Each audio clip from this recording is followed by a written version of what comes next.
Candy Caning. A Kinky Holiday Story.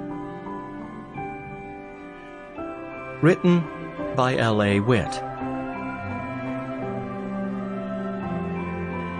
Narrated by Michael Ferraiuolo.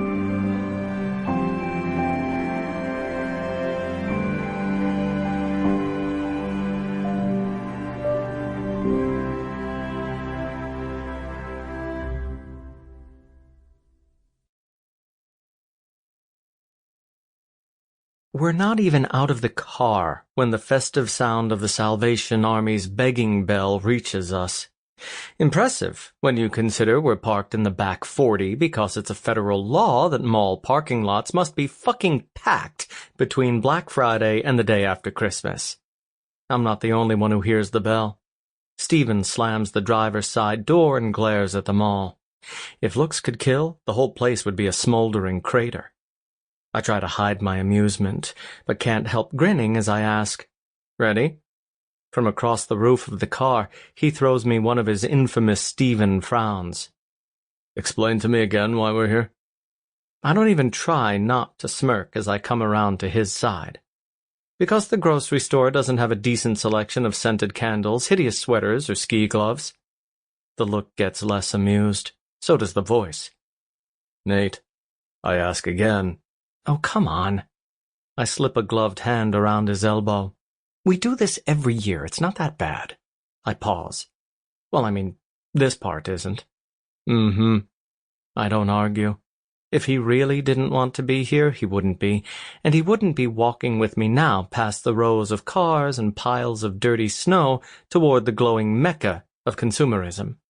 In spite of his grumbling, he always comes along because this is something we do together, every year, no matter how much we both hate it.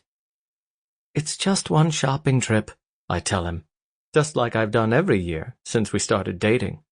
"One, I promise." "Can't we just buy them a fruitcake and call it a day?" "Stephen, darling," one of those rare moments when I dare to give him a look. "My mom is deathly allergic to nuts."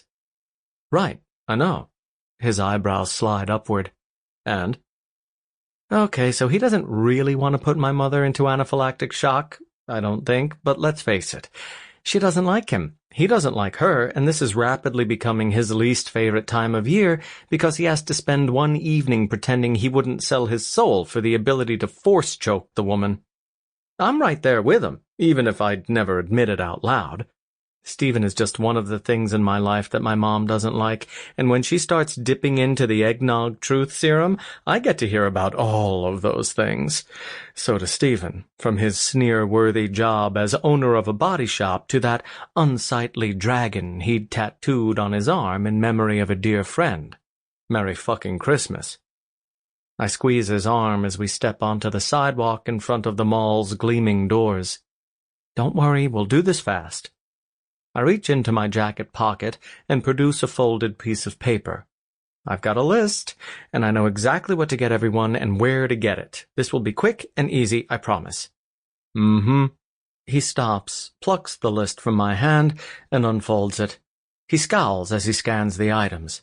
One eyebrow jumps, and he quotes, "Ugliest sweater ever." God, can't you and your brother buy each other useful clothes? After that monstrosity he bought me last year? I scoff. I owe him the ugliest thing I can possibly find. Stephen chuckles. Even he can't help being amused by the ongoing tradition of my brother and me buying each other horribly ugly holiday sweaters, which we're then required to wear to Christmas Eve the following year. Of course, it amuses Stephen. Something that sadistic is right up his alley. He continues down the list.